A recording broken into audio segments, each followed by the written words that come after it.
This episode's story begins in a city called Chicopee, Massachusetts. The time is early 1990. I am a senior in high school. I was attending Greenfield High School in Greenfield, Massachusetts at the time, but I was visiting my paternal grandmother down in Chicopee for a weekend. And staying at my grandmother's house was always a lot of fun. One of the things that she always encouraged was we would go to this mall called the Fairfield Mall in Chicopee, which was rather small, but it did have an arcade in it called Just Fun.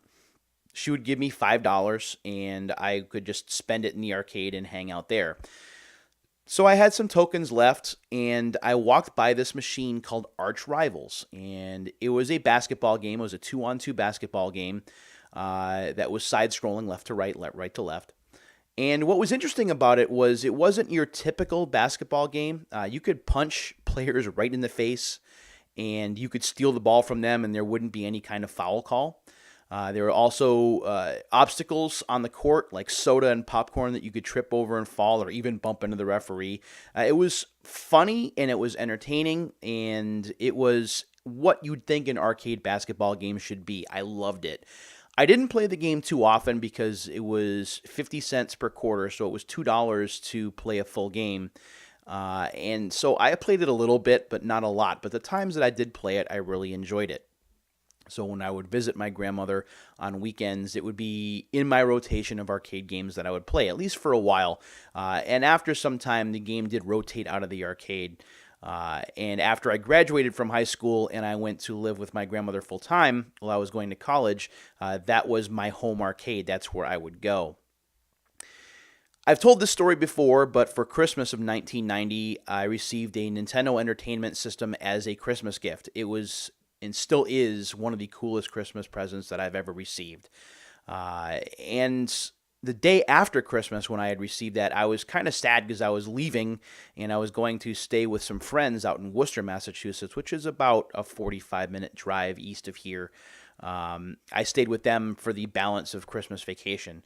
And I told them what I got, and one of the first things we did is we went to, I think it was a service merchandise store, and I happened to see on clearance, wouldn't you know it, unfortunately this isn't the same copy, but here's Arch Rivals right here. I saw it on clearance, I think it was like $20, and I grabbed it.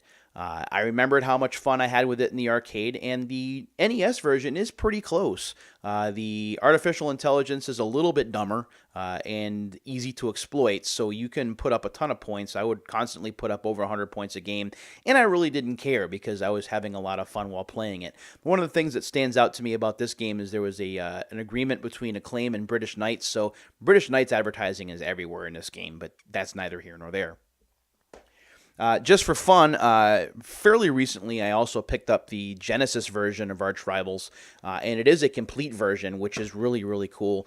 Here's what it looks like on the inside. You've got the manual over here, you got the cartridge over here. Visually, it's very close to the coin-op, kind of like how Paperboy looks on the Genesis, and it plays pretty well too, although honestly, I'm not a fan of the Genesis D-pad, so I don't play this version as much as I do the NES version. And then, of course, later on, with Midway Arcade Treasures, I could play the actual arcade game at will. So time would go on. As I said, I graduated from high school. I was going to college, staying with my grandmother. And things didn't work out. I was majoring in vocal performance. I was going to be a voice major. And the college I was going to, I didn't like the faculty.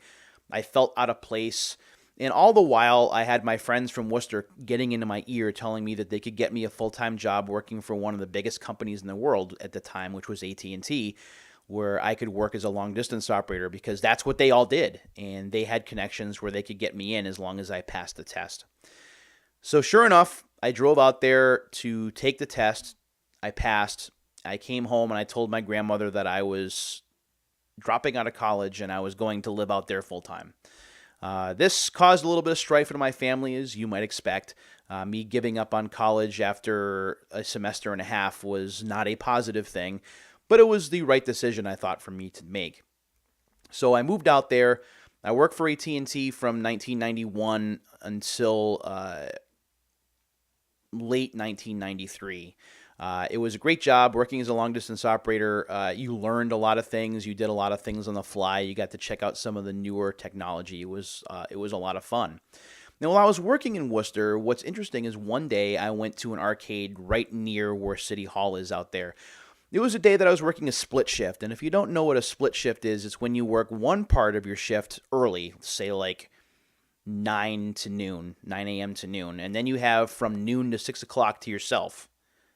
So you can go do what you want. It's like an extended lunch, but then you have to finish your shift from 6 to 10. Some people didn't prefer these. I thought that they were nice because you got a nice block of time in the afternoon that I would spend going to an arcade or going to check out a mall or do something else fun in the interim. So I checked out this mall in 1993, and when I walked in, I could not help but to hear one of the loudest and most boisterous video game announcers I had ever heard.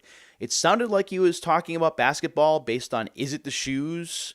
And I had to go over, I had to see what this commotion was about. It was a game called NBA Jam. The logo looks very similar to this insert coin shirt that I'm wearing now.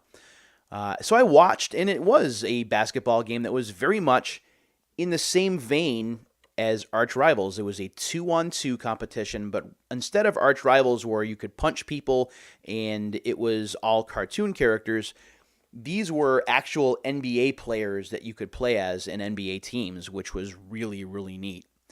So I watched these two players go back and forth. One side beat the other by like 3 points. And I had my chance at that point. I asked the person who had won the game if he would mind if I played against him, and he said sure. So I put my $2 worth of tokens into the machine, and away we went. I'll never forget that the first shot I took was a full court heave because I pressed the shoot go button instead of the pass button. And I found myself down by about 9 points at halftime. I was struggling to learn the controls, but slowly but surely I was getting there.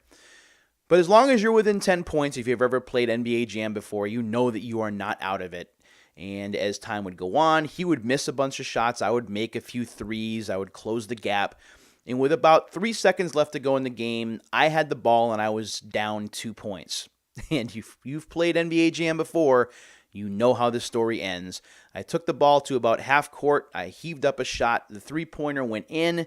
I won the game. The guy I played against who had won the last game walked away dejected, and I was in love with NBA Jam at that point. That was my game. That was the game that I had been waiting for, the sports game that I had been waiting for that combined real athletes with arcade-style over-the-top gameplay, and it was easy to learn, and I loved it. So everywhere that I went that had an NBA Jam machine, whether it was an arcade or whether it was like a restaurant or like a sports bar, I would play NBA Jam anytime that I could. As long as I had the $2 in my pocket to be able to get enough quarters or tokens, I was playing that game. And for the rest of 1993, that was pretty much the MO. However, also in late 1993, my long-distance operator job vanished. AT&T closed the building that I was working in, and because I was not a permanent employee at the time, I was what was called a term employee. So I was not a temp. I was not temporary, so they kept me on when they let all the temporaries go. But I was not permanent either, so I was not extended an opportunity to move to a different location. So with my roommates gone, with my job gone, I kind of ran with my tail between my legs and went back to my paternal grandmother, who took me in with open arms as she always did. Times were tough. I had a difficult time finding a decent job. I was collecting unemployment at the time. I was feeling pretty down on myself. And this was complicated by the fact that the relationship that I had been in when I was living in Worcester was wearing away because of the long-distance relationship bit. And things just didn't work out. We wound up splitting up. So I was feeling pretty down. But there was one thing that I was waiting for that was bound to pick me up, and that was the home release of NBA Jam, which was slated for March of 1994. On March 4th, 1994, it was a Friday. It's very interesting that here in New England right now, as I'm filming this, it is snowing pretty hard outside. Because on Friday, March 4th, 1994, it was also snowing. It wasn't quite this hard, but it was certainly making it difficult to get around. And I was worried that the game that I had pre-ordered with what scratched up money that I could find between unemployment money I had put aside and games that I had sold and a little bit of money that my grandmother had given me to make up the difference, I was worried that I wasn't going to be able to get it on launch day, and I was sad about that. Interestingly enough, the store that I pre-ordered and bought the game from was in the the Fairfield Mall, which is the same mall that I played Arch Rivals at 5 years prior. So I called up the store at about 11 o'clock on Friday morning, and I asked the dumb question that a lot of retailers hate when they answer the phone, "Are you open?" And he said, "Yep, I'm open." So I had to figure out how I was going to get from where I was to the mall because the weather was bad. My grandmother had stayed home from work, but I really didn't want to take her car. But thankfully, the mall was only about 2.5 miles on foot. So I put on my Walkman, I put a cassette tape in, I put my hat on, I walked by my grandmother who asked me in her very calm way, "Where are you going?" And off to the mall I marched. It was a little harrowing, narrowly missing some cars and waiting for the right opportunity to cross a couple of highways. But I did get to the mall, and I did buy my game. Now, this isn't the copy that I bought, but this is the topic of this very special episode and very meaningful for me episode of Unsealed because I have a brand new copy of NBA Jam here that I'm going to open on camera. This is a game that I've been sitting on since November, and I've been waiting for this anniversary to come up, and it is finally here. The game is in a collector's case, which we are going to open up because I am going to open up the game. Unfortunately, some of the wrapper has kind of degraded. So, I got to see if I can get this out. Let's see if I can do that. There we go. There. Put that down there. So, this is the game sealed. Unfortunately, like I said, the top is a little worn. But yeah, this is a sealed copy of the game, and I am going to be opening this, and this is super exciting. This is the version of the game that I got in 1994 on March 4th. I did not get the Super Nintendo version, which, by the way, is right here. And I'm going to talk about the Super Nintendo version in a little bit. I got the Genesis version largely because the Genesis version has a battery backup. It does not use passwords. So not having to write down passwords was an insta-buy for me. As much as I thought that the Super Nintendo controller would fit the game better, I was happy enough to get this. And now we're going to go ahead and we're going to take a look at it. Just want to show you really quickly what the back of the case looks like. You can see some screenshots. I'll try and tilt it up so you can see what they look like. And of course, using Tim Kitzrow's catchphrase, "Boom shakalaka" is at the top. The ultimate arcade jam comes home. You control the super moves, amazing blocks, and awesome slam dunks of the NBA's hottest stars.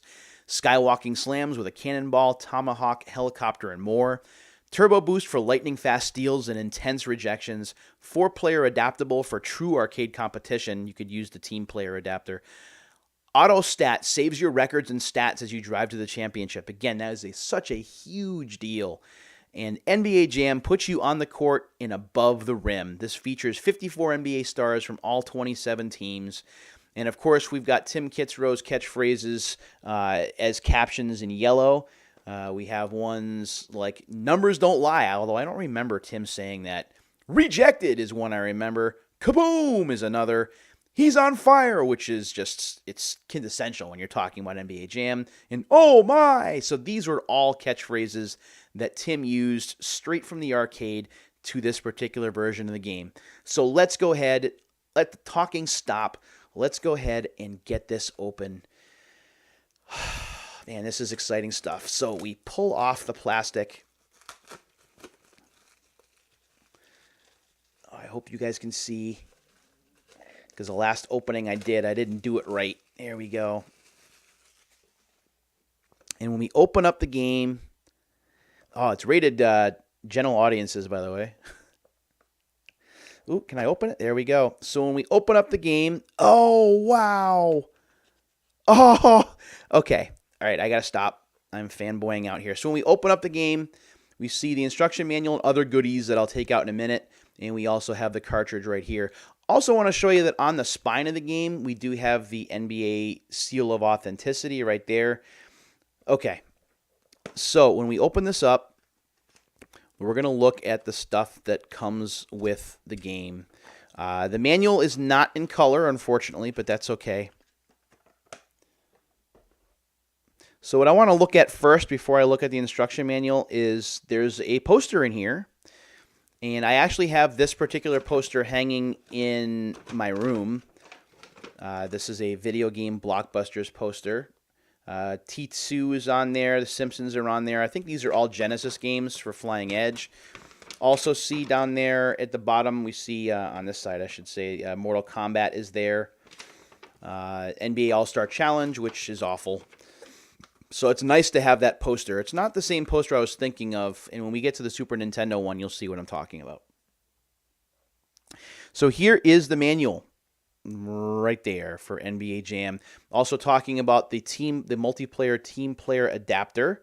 Plug into the next level and double your competition. When we open up the... oh, cool. I'll get to that in a minute. When we open up the manual, again, it's in black and white. There's a lot of words. There aren't a lot of screenshots in here, and that's okay. It's not that big a deal that there aren't many in there, and the ones there are fairly small. Genesis manuals, of course, being these slim things. I'm not going to read the story to you, but I'll kind of show you that there's a little intro right there. I can almost hear Tim's voice reading that to me as I show it to you on camera. And also, interestingly enough, there is a warranty card in here, and these always are fun to look at. You would get, this looks like an Acclaim Masters of the Game magazine if you sent this back. I don't think the address works anymore because Arena or Acclaim are long since gone. Let's see, who purchased the game? Who plays the game the most? Why was this game purchased for player? Self-purchase, thank you. How did you hear about the game? How would you rate the gameplay? That's a 10. How would you rate the graphics? That's a 10. I'm sorry, I am biased. I will never claim to not be biased when it comes to this game. Which sports magazines do you read on a regular basis? Sports Illustrated, I did read Inside Sports, NBA Inside Stuff. Sporting News, another one I read pretty frequently. Beckett's, Pro Football Weekly, Baseball Digest's Sport or Other. What game systems are in your household? NES, Super NES, Genesis, Game Gear, Game Boy, and Sega CD. At that time, I had an NES, a Super NES, a Genesis, a Game Boy, and a Sega CD. So I had almost all of them, except for the Game Gear. And to this day, I still haven't owned a Game Gear, and that's on me. Did you rent this game before purchase? Oh, heck no. I bought that on launch day. Which magazines and comic books do you read on a regular basis? Game Pro? Check. Marvel Comics? No. DC Comics? Nope. EGM or Electronic Gaming Monthly? Yep. Nintendo Power? Sometimes. Sega Visions? No. I do regret that. I wish I had got that. Video Games and Computer Entertainment? VG and CE? Yes, I did buy that on a regular basis. Game Players? Yep. Die Hard or Die Hard Game Fan? Yep. Boys Life? No. Valiant Comics? No. And there's an option for other. And then there is a comments section where I can write, NBA Jam is the best thing in the world. Thank you for releasing it. And that's it. Again, I am a self-professed, self-admitted NBA Jam fanatic, which is why opening this game on camera was such a big deal to me. Before I wrap this episode up, I do want to show you what comes in the Super NES version of the game. This is opened already. This is not sealed. But when we flip over the back, you can see it's pretty much the same. But I do want to show you real quick what's inside, because there's something that's in here that excited me when I found out it was there. So inside the box is the game, which doesn't come with a a dust protector, but I don't think they did by this point in '94. Also, we have the NBA Jam manual. Now, if I'm not mistaken, yeah, see, this is actually in color, unlike the Genesis one. So maybe That particular version of the game that I have here, the one that I opened, is the second printing, but I don't care. It was new. And we also have, I don't want to show you that yet. We also have an ad for Nintendo Power, which I did have. They had the Super Power Club with those Super Power Club cards. I love that. And, of course, the consumer information packet that everyone just threw away. And perhaps the coolest thing in this package is an NBA Jam poster. And you know that this is going up on my wall sooner rather than later. Here is the poster right there. It is awesome. I love it. I love it. I love it. That is definitely hanging up. So, yeah, this has been really exciting for me. It has been something I've been waiting on for a long time. NBA Jam is a very important game to me personally. It is a game that I have been playing now for more than 25 years, whether it's in arcades, Super Nintendo, Genesis, Sega CD. It's a game that always brings me joy when I play it. Even when I lose, even when the computer hits a last-second shot to make me look like a dummy, I still enjoy the game because of the memories it provides. When I play it, I always think back to that trudge both ways through a snowstorm in order to buy the game and then get home. I remember spending that day in my room, the balance of that day, playing nothing but NBA Jam and seeing how many teams that I could beat in a row. And I remember how good that made me feel, despite everything else in my life kind of being upside down and inside out at that point. It was a game that came at the right time and a game that I desperately needed to feel something different, some kind of positive in my life. And sure enough, not long after I got the game, I did land a job working as an office assistant in a fastener company. So things looked up pretty quickly after I bought the game, and that's pretty awesome. If you've played NBA Jam before, and I'm sure you have, I'd love to hear about your own experiences with the game. They may not be as intense as mine, but I'd still like to hear them anyway.